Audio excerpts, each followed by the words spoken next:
আমাদের পৃথিবীর চারদিকে মহামারী, যুদ্ধ, পরিবেশ দূষণের জন্য একদিন আমাদের পৃথিবী এই রকম হয়ে গেল যে মানুষ আর বসবাস করতে পারছে না। খোঁজ পাওয়া গেল ঠিক পৃথিবীর মতোই দেখতে আরেকটা গ্রহের। তো মানুষকে সেই গ্রহে কিছু কিছু করে পাঠানো হতে লাগলো। সেই নতুন গ্রহটা দেখতে যতটা সুন্দর ছিল ততটাই ভয়ানক ছিল। যাদেরকে ওই গ্রহে পাঠানো হলো তারা জানতো না কত ধরনের ভয়ানক বিপদ আর রহস্য ওদের জন্য অপেক্ষা করছিল। একটা টান টান উত্তেজনাপূর্ণ সেরা ওয়েব সিরিজ এক্সপ্লেন দেখতে চলেছ আজ, এতটুকু বলতে পারি। হ্যালো, তোমরা দেখছো এক্সপ্লেইন টিভি বাংলা। আজকের ওয়েব সিরিজ টেরা নোভা। 2149 সালের পৃথিবীতে এখন গাছপালার বদলে বড় বড় বিল্ডিং হয়ে গেছে। দূষণের কারণে আকাশের রং ধূসর হয়ে গেছে। এমনকি নিঃশ্বাস নেওয়ার জন্য মানুষ অক্সিজেন মাস্ক ব্যবহার করে। এতটাই দূষিত এখনকার পৃথিবীর বাতাস। সরকার কঠোর নিয়ম করে দিয়েছে যে মানুষ শুধুমাত্র 2টো সন্তানই রাখতে পারবে, তার বেশি নয়। পৃথিবীর এরকম কঠিন পরিস্থিতিতেও একটা হাসি খুশি পরিবার দেখা যায়। এনার নাম হলো জিম, একজন পুলিশ অফিসার, তার স্ত্রী এলিজাবেথ, একজন ডাক্তার, এবং তাদের 3টে সন্তান, জোস, ম্যাডি আর জো। কিন্তু সমস্যা হলো, যেহেতু সরকার নিয়ম করে দিয়েছে যে 2টো বাচ্চার বেশি জন্ম দেওয়া যাবে না, সুতরাং জো যেহেতু তাদের 3 নম্বর সন্তান ছিল, তাই তারা জোকে সবসময় লুকিয়ে রাখত। কিন্তু একদিন হঠাৎ করে কিছু পুলিশ তাদের উপর সন্দেহ করে এবং তাদের বাড়িতে তদন্ত করতে আসে। জিম তাড়াহুড়ো করে জোকে লুকিয়ে রাখে, কিন্তু দুর্ভাগ্যবশত পুলিশ জোকে খুঁজে পেয়ে যায় এবং এই কারণে জিমকে গ্রেপ্তার করা হয়, তাকে জেলে পাঠিয়ে দেওয়া হয়। 2 বছর পর এলিজাবেথ একটা গুরুত্বপূর্ণ প্রজেক্টের জন্য সিলেক্ট হয়ে যায়, যার নাম হলো টেরা নোভা। টেরা নোভা শব্দটার অর্থ হলো নতুন পৃথিবী। এই টেরা নোভা প্রজেক্টটা আসলে কি? টেরা নোভা প্রজেক্ট হলো মানুষকে টাইম ট্রাভেল করিয়ে 85 মিলিয়ন বছর আগে পাঠিয়ে দেওয়া, মানে ডাইনোসরদের যুগে। কারণ পৃথিবী তখন একদম সবুজ এবং সুস্থ ছিল। এই 85 মিলিয়ন বছর আগেকার পৃথিবীতে টাইম ট্রাভেল করানোর জন্য কিছু মানুষকে বেছে নেওয়া হয়। এলিজাবেথকে তার 2 সন্তান জোস এবং মেডিকে সাথে নিয়ে যাওয়ার অনুমতি দেওয়া হয়, কিন্তু এলিজাবেথ চায় যাতে তার পুরো পরিবার টাইম ট্রাভেল করতে পারে এবং এই জন্য সে একটা প্ল্যান করে। একদিন এলিজাবেথ জিমের সঙ্গে জেলে দেখা করতে যায় এবং এই সুযোগে সে গোপনে একটা লেজার কাটার জিমকে দিয়ে চলে যায়। লেজার কাটার কি? লেজার কাটার হলো এক ধরনের জিনিস যেটা দিয়ে লেজার রশ্মির সাহায্যে লোহা কাটা যায়, যাতে জেল থেকে তাড়াতাড়ি পালাতে পারে জিম। এরপর যেদিন তাদের টেরা নোভাতে নিয়ে যাওয়া শুরু হয়, সেদিন এলিজাবেথ ব্যাগের মধ্যে জোকে লুকিয়ে নিয়ে আসে। ওদিকে জিমকে দেখা যায় সে লেজার কাটারের সাহায্যে জেল থেকে পালিয়ে যায় এবং কোনোভাবে 10 নম্বর ব্যাচের লাইনে ঢুকে পড়ে। এই 10 নম্বর হলো সেই মানুষদের গ্রুপ যাদেরকে টাইম ট্রাভেল করানো হচ্ছে। পুলিশ দেখে ফেলে জিমকে সিসিটিভিতে এবং জিমকে যেতে বাধা দেওয়া হয়, কিন্তু এলিজাবেথ এবং তার 3 সন্তান আগেই টাইম পোর্টালে ঢুকে পড়ে। তখনই হঠাৎ জিম সবাইকে ছাড়িয়ে দৌড়ে টাইম পোর্টালে ঝাঁপ দেয় এবং ঢুকে পড়ে। তাকে কেউ আটকাতে পারে না। তারা একসাথে টাইম ট্রাভেল করে এবং টেরা নোভা মানে 85 মিলিয়ন বছর আগেকার পৃথিবীতে চলে আসে। চারিদিকে সবুজ বড় বড় গাছপালা, নীল আকাশ, সূর্যের আলো দেখা যাচ্ছে, যেমনটা 2149 সালের পৃথিবীতে দেখা যেত না। ওরা প্রথমবার অক্সিজেন মাস্ক ছাড়া নিঃশ্বাস নিতে পারছে। তাদের সবাইকে কমান্ডার নাথানিয়েল টাইলার স্বাগত জানায়। টাইলার একজন সাহসী মানুষ, সেই প্রথম মানুষ যে কিনা ওই টাইম ট্রাভেল করে টেরা নোভাতে প্রথমবার এসেছিল।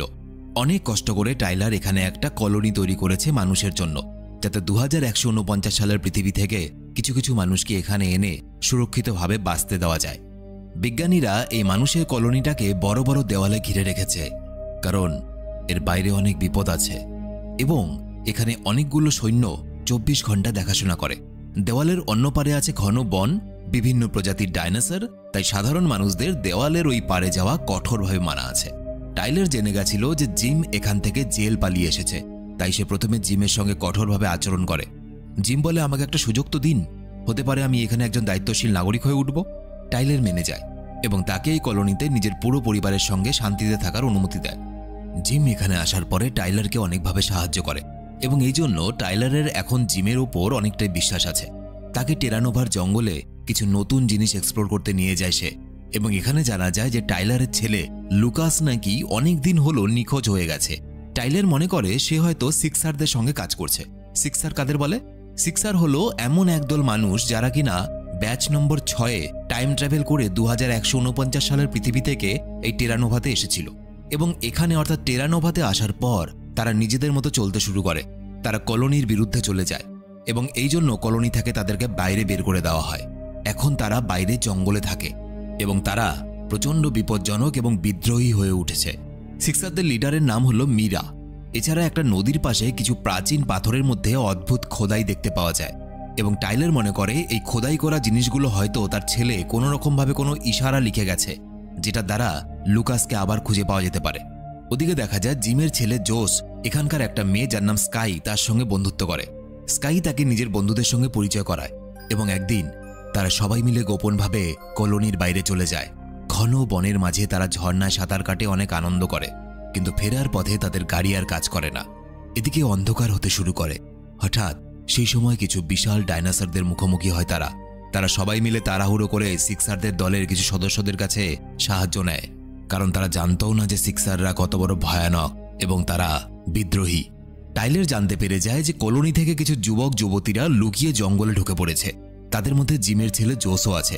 এক মুহূর্ত সময় নষ্ট না করে জিম আর টাইলার আর বাকি সৈন্যরা তাদেরকে উদ্ধার করতে রওনা দেয়, কারণ তারা জানে জঙ্গলের বিপদ তো বিপদ, এছাড়াও সিক্সারদের সঙ্গে যদি দেখা হয় বিপদ আরও বেশি। রাতের অন্ধকারে জিম সাহস করে বন্দুক নিয়ে ডাইনোসরদের সঙ্গে লড়াই করতে বেরোয়, কিন্তু দুর্ঘটনা ঘটার আগেই টাইলার নিজের সৈন্যদল নিয়ে সেখানে পৌঁছে যায় এবং ডাইনোসরদের হাত থেকে তাদেরকে বাঁচিয়ে কলোনিতে ফিরিয়ে নিয়ে আসে। পরদিন এলিজাবেথ কাজ করার সময় তার এক পুরনো বন্ধুর সাথে দেখা হয়, যার নাম ম্যালকলম। সে টেরানোভার একজন বুদ্ধিমান জীববিজ্ঞানী এবং 8 নম্বর ব্যাচে সে এখানে এসেছিল। আসলে অনেক আগে মেডিকেল কলেজে পড়ার সময় এলিজাবেথ এবং ম্যালকম একজন আরেকজনকে পছন্দ করত। পুরনো সম্পর্ক নষ্ট হয়ে গেলেও কিছু তো একটা রয়ে গেছে তাদের মধ্যে। এদিকে টাইলার আর জিম জঙ্গলের মধ্যে দেখে সিক্সারদের দলের কিছু লোকেদের মৃতদেহ পড়ে আছে। তারা অবাক হয়ে যায়, সিক্সারদেরকে কে মেরেছে? তারা খোঁজ করতে শুরু করে, এমন কি কোনো ভয়ঙ্কর প্রাণী আছে যারা সিক্সারদেরকে মেরে ফেলেছে, নাকি ডাইনোসরেরা মেরেছে? সেদিন রাতের বেলায় জিম হঠাৎ করে এক অজানা আওয়াজ শুনতে পায়। বাইরে যেতেই সে দেখতে পায় এক ধরনের ছোট উড়ন্ত ডাইনোসর তার উপরে আক্রমণ করে দেয়। শুধু তাই নয়, পরের দিন অসংখ্য ঝাঁক পুরো গ্রামে ছড়িয়ে পড়ে এবং বাসিন্দাদের উপর আক্রমণ করে। সবাই কম বেশি আঘাত পায়। এলিজাবেথ তাদের এসে সাহায্য করে। টাইলার এই ঘটনাটিকে গুরুত্ব দিয়ে তাদের টিমের সঙ্গে আলোচনা করে। ম্যালকম বলে, এই উড়ন্ত ডাইনোসরগুলোর নাম হলো প্যাটেরোসোরাস। এরা এখানে ডিম পাড়তে এসেছে। আসলে টেরানোভাতে আমাদের মানুষদের জন্য যে কলোনিটা তৈরি করা হয়েছে সেটা ছিল ডাইনোসরদের প্রজননের জায়গা, এবং এই জন্য তাদের ডিম পাড়ার সময় হলে তারা এখানে আসে।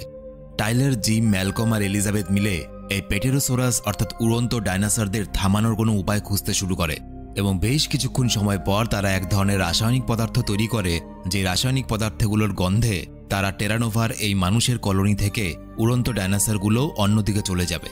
টাইলার এবং জিম সেই রাসায়নিক পদার্থগুলোকে একটা ট্রাকের মধ্যে ভরে জঙ্গলের ভেতরে নিয়ে যায় এবং এর ফলে উড়ন্ত ডাইনোসরগুলো কলোনি ছেড়ে জঙ্গলের দিকে চলে যায়।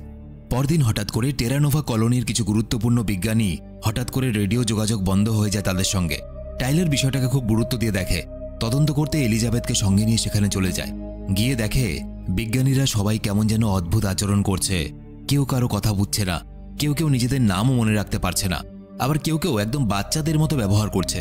এলিজাবেথ আরও ভালোভাবে তদন্ত করে বুঝতে পারে তারা সবাই অর্থাৎ বিজ্ঞানীরা একটা রহস্যময় ভাইরাসে তারা আক্রান্ত হয়েছে, যেটা কিনা তাদের স্মৃতিশক্তিকে ধীরে ধীরে নষ্ট করে দিচ্ছে এবং এই কারণে সেই বিজ্ঞানীরা টেরানোভা কলোনির সব কথা প্রায় ভুলে গেছে। ধীরে ধীরে এলিজাবেথও এই ভাইরাসে আক্রান্ত হয় এবং সে নিজের সম্বন্ধে অনেক কিছু ভুলতে শুরু করে। জিম এবং ম্যালকম তাড়াহুড়ো করে আউটপোস্টে পৌঁছায়, যেখানে কিনা বিজ্ঞানীরা সবকিছু ভুলে যাচ্ছিল। জিম সরাসরি এলিজাবেথের কাছে যায়, কিন্তু এলিজাবেথ জিমকে চিনতে পারে না। সে ভুলে গেছে জিমকে, এমনকি সে ভুলেও যায় যে সে কোথায় আছে। এটা তার পৃথিবী নয়, এটাও ভুলে যায়, তার ছেলে মেয়ে এটাও ভুলে যায়। এলিজাবেথের শুধু এতটুকু মনে আছে সে এখন কলেজে পড়াশোনা করছে এবং এই জন্য ম্যালকমকে তার প্রেমিক হিসাবে ভেবে নেয় সে। বোঝো ব্যাপার, নিজের স্বামী জিমকে চিনতে না পারলেও তার পুরনো প্রেমিক ম্যালকমকে তার মনে আছে। তো এবার জিম আর এলিজাবেথ মিলে খুঁজতে শুরু করে ভাইরাসটা আসলে এলো কোত্থেকে। খোঁজ করতে করতে এলিজাবেথ বুঝতে শুরু করে যে জিম হলো তার স্বামী, যাকে সে ঠিক চিনতে পারছিল না। তারপর তারা জানতে পারে অনেক বছর আগে এক বিজ্ঞানী একটা ওষুধ তৈরি করেছিল যাতে মানুষ তাদের হারিয়ে যাওয়া স্মৃতি খুঁজে পায়। এই ওষুধটা মূলত এমন লোকেদের জন্য ছিল যারা কোনো কিছু মনে রাখতে পারে না, কিন্তু সেই ওষুধ ভুল করে একসময় ভাইরাসে পরিণত হয় এবং সেটাই এখন চারদিকে ছড়িয়ে পড়ছে। জিম হঠাৎ করে বুঝতে পারে সে কিন্তু কোনো ভাইরাস দ্বারা আক্রান্ত হয়নি এখনো, কারণ কিছুদিন আগে তার ঠান্ডা লেগেছিল এবং সেই সর্দির কারণে তার শরীরে এমন এক অ্যান্টিবডি তৈরি হয় যেটা ভাইরাসের সঙ্গে লড়াই করতে পারে। এই ব্যাপারটা বোঝার পর জিম একটা বুদ্ধি বের করে। সে এলিজাবেথকে চুমু খায়। গা জ্বলে যায় এসব দেখে। যাই হোক, সে এটা এই জন্য করে যাতে তার শরীরের প্রতিরোধক শক্তি এলিজাবেথের শরীরেও চলে যায়। কিছুক্ষণের মধ্যে এলিজাবেথের স্মৃতি আস্তে আস্তে ফিরতে শুরু করে। অন্যদিকে দেখা যায় জোস আর স্কাই ধীরে ধীরে একে অপরকে পছন্দ করতে শুরু করে। কিন্তু জোস এখনও 2149 সালের তার পুরনো প্রেমিকা কারাকে খুব মিস করে। স্কাই তাকে সান্ত্বনা দেয়। স্কাই জোসকে একজন বার মালিক যার নাম টম তার কাছে নিয়ে যায়। টম গোপনে টাকা নিয়ে সিক্সারদের সঙ্গে যোগাযোগ রাখত। তাই জোস তাকে অনুরোধ করে যে সিক্সারদের মাধ্যমে যাতে তার প্রেমিকা কারাকে পৃথিবীর ওই সময় থেকে এই সময়ে অর্থাৎ টেরানোভাতে নিয়ে আসা যায়। পরের দিন টেরানোভার সৈন্যরা জঙ্গলের মধ্যে একটা অদ্ভুত আওয়াজ শুনতে পায়। তারা পিছু করতে শুরু করে। তারা দেখতে পায় একটা ছোট মেয়ে যার নাম মার্কস, লে মার্কস। সেই জঙ্গলের মধ্যে একা পালিয়ে বেড়াচ্ছে। তাই তাকে কলোনিতে নিয়ে আসা হয়। সে খুব ভয় পেয়ে সবার থেকে দূরে থাকার চেষ্টা করছিল। কেমন অদ্ভুত তার চাহনি। কিন্তু এলিজাবেথ তাকে শান্ত করে। লে বলে যে আমার মা বাবা দুজনেই আগে মারা গেছে। আমি মীরা নামে একজনের সঙ্গে থাকতাম, কিন্তু আমি তার সাথে আর থাকতে চাই না। আমি খুব অসহায় এবং এই জন্য সে এলিজাবেথদের পরিবারের সঙ্গে থাকতে শুরু করে। সে খুবই চুপচাপ কিন্তু কেমন যেন রহস্যময়। মেয়েটা নাকি তার ব্যাগ জঙ্গলে হারিয়ে ফেলেছিল এবং তার মধ্যে কিছু গুরুত্বপূর্ণ জিনিসও ছিল।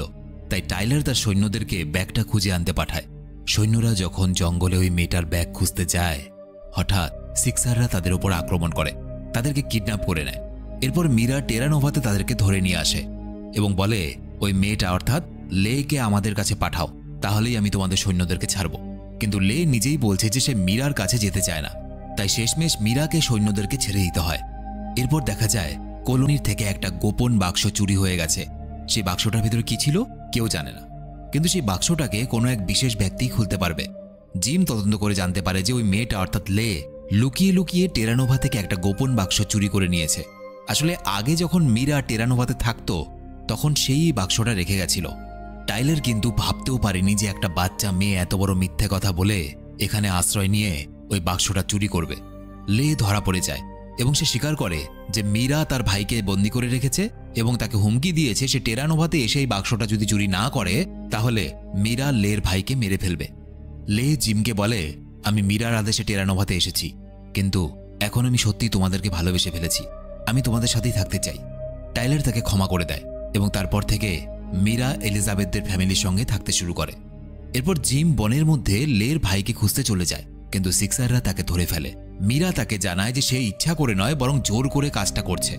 2149 সালের কিছু ক্ষমতাশালী লোক মীরার মেয়ে সাইনাকে নাকি বন্দি করে রেখেছে এবং সেই কারণেই মীরা সিক্সারদের হয়ে কাজ করছে। মীরা জিমকে বলে তুমিও কিন্তু আমাদের সঙ্গে যোগ দাও, না তো পরবর্তীতে তোমাকে ভুগতে হবে। কিন্তু কাদের জন্য মীরা কাজ করছে সেটা কিন্তু রহস্যই থেকে যায়। মীরা লের ভাইকে ছেড়ে দেয় কারণ সে জানত লে আর ফিরে আসবে না। জিম বাড়িতে ফিরে আসে এবং লে নিজের ভাইকে দেখতে পেয়ে খুব খুশি হয়ে যায়। সে জিমকে জড়িয়ে ধরে ধন্যবাদও জানায়। এদিকে টাইলার আর জিম বুঝতে পারে যে টেরানোভার ভেতরে এমন কেউ আছে যে কিনা চুপি চুপি সিক্সারদেরকে খবর পাঠাচ্ছে। তাই তারা সেই গুপ্তচরকে খুঁজে বের করার জন্য তদন্ত শুরু করে দেয়।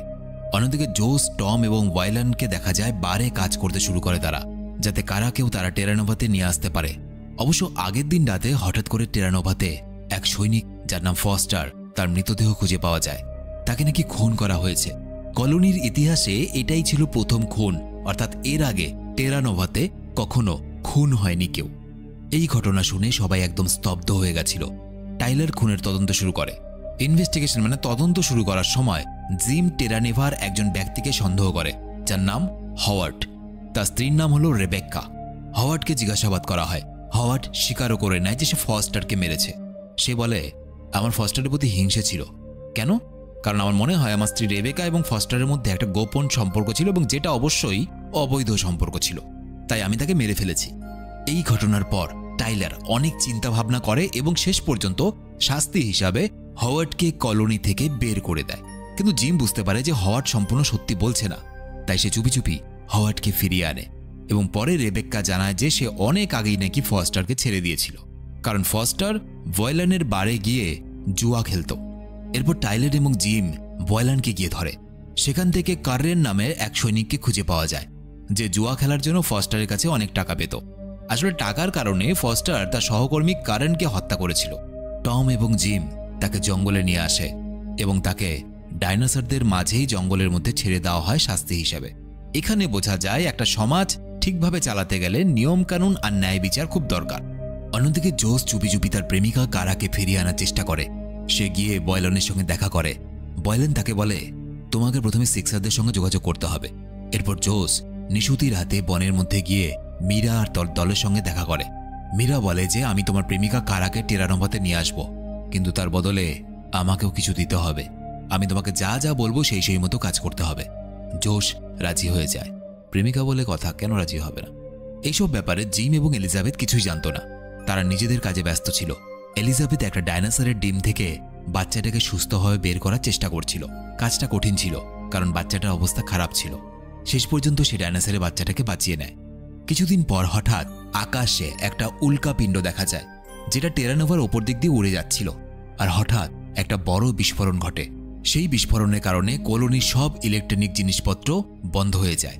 এই বিস্ফোরণের সময় জিম আর তার ছোট মেয়ে, যার নাম জয়ী, তারা দ্য আই নামের একটা হলোগ্রাফিক রুমে ছিল, যেখানে পৃথিবীর ইতিহাস রাখা আছে। তারা হঠাৎ দেখে কারেন্ট বন্ধ হয়ে গেছে এবং দরজাটাও লক হয়ে গেছে। দুজনেই ঘাবড়ে যায়, কারণ তারা দুজনেই ভেতরে আটকা পড়েছিল। জিম একটু খুঁজতে শুরু করে এবং তারপর একটা ছোট টানেল পায়। জো সেই টানেলের মধ্য দিয়ে বাইরে বেরিয়ে আসে এবং দরজা খুলে দেয়। এরপর জিম জোকে সুরক্ষিত জায়গায় রেখে তাড়াতাড়ি টাইলারের কাছে চলে যায়। একই সময় দেখা যায় ম্যাডি আর মার্ক কাউকে না বলে লুকিয়ে বনের মধ্যে ঘুরতে গেছিল, কিন্তু বিস্ফোরণের কারণে তাদের গাড়ি আর রেডিও কাজ করা বন্ধ করে দেয়। এই পরিস্থিতিতে তারা জঙ্গলের মধ্য থেকে নিজেদেরকে রক্ষা করার চেষ্টা করে, কিন্তু সেখানে অনেক প্রজাতির ডাইনোসর বাস করত। তাই তারা নিজেদের গন্ধ লুকানোর জন্য কাদামাটি ব্যবহার করে। অন্ধকার হওয়ার পর দুজনে একটা গাছে রাত কাটানোর সিদ্ধান্ত নেয়। এতদিনে তারা একে অপরকে খুব ভালোবেসে ফেলেছিল।